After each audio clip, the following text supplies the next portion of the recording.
Bagong Silang High School.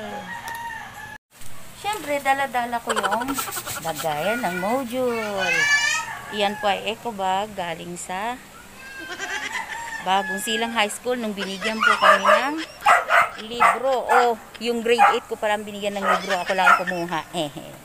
Ayan. Ito na naman yung daanan namin. Siya nga po pala, hindi ko na po bibidyohan yung pagpunta ko sa, yung pagdaan ko doon sa tulay. Ayan. Saka yung mga kalsadang lilikuan ko papuntang school ng Bagong Silang High School. Kasi masyado nang, alam mo yan, mahaba ang paglalakad. Tapos mahaba na paano ko i-edit ang mga ito. Ayan. Pahirapan na. So, pagbalik ko na lang, ipapakita yung pagdaan ko sa tulay. Kasi palagi naman po akong dumadaan doon sa tulay. Diba? Hindi ako makahinga dito sa face mask ko. Okay. Yun lang po muna at mamaya pumuli tayo magkita-kita pagdating ko sa school. Good morning guys! Narito po ako ngayon sa Bagong Silang High School sa Activity Center. Nag-aantay ng module. Ito po, nasa high school ako ngayon. Grade 8. Nakapila po kami. Pero nakaupo naman. Ako po ay nasa section 40. Pero may kanya-kanyang teacher ang bawat section. Mula po dito, ayun, sa dulo na yun, yun po ang entrance ng Bagong Silang High School. Pasok po dito sa activity center kung tawagin. Ayan, ang lawak po, diba? Yung mga naka-orange na t-shirt po, tanaw nyo po yun, guys. Yun po ay mga teacher ng Bagong Silang High School. Ayan po, makikita nyo may box doon, no?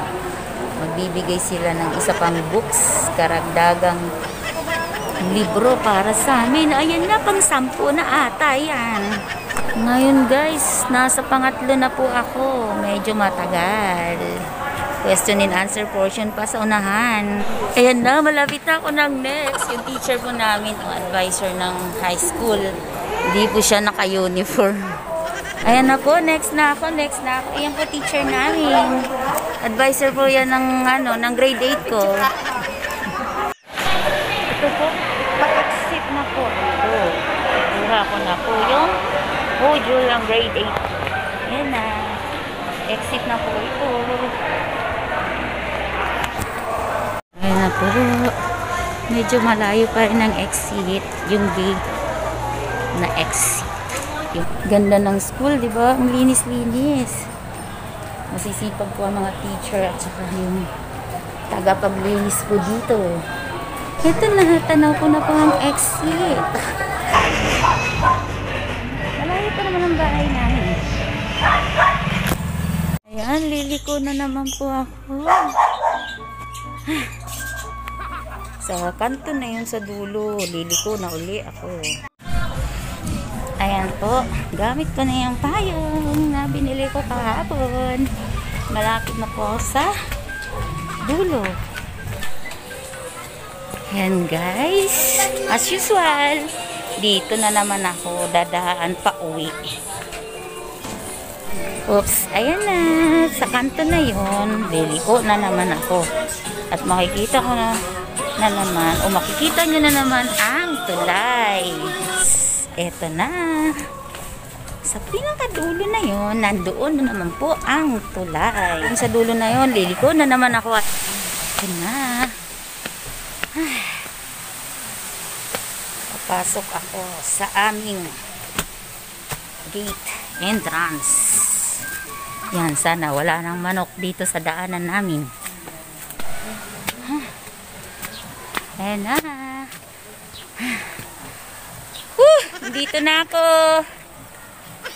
Ayan na ang aking wala pati aso.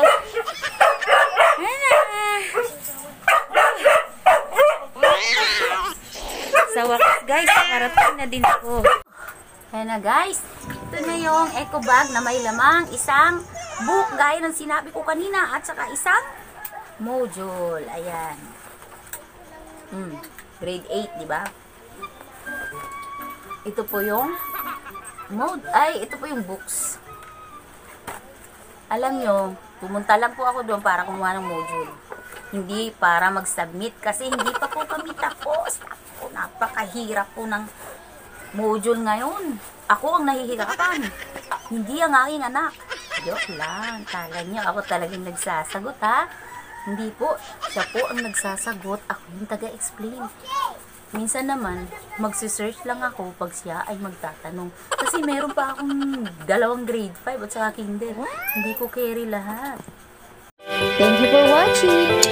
Please like, share, and subscribe. See you on the next vlog.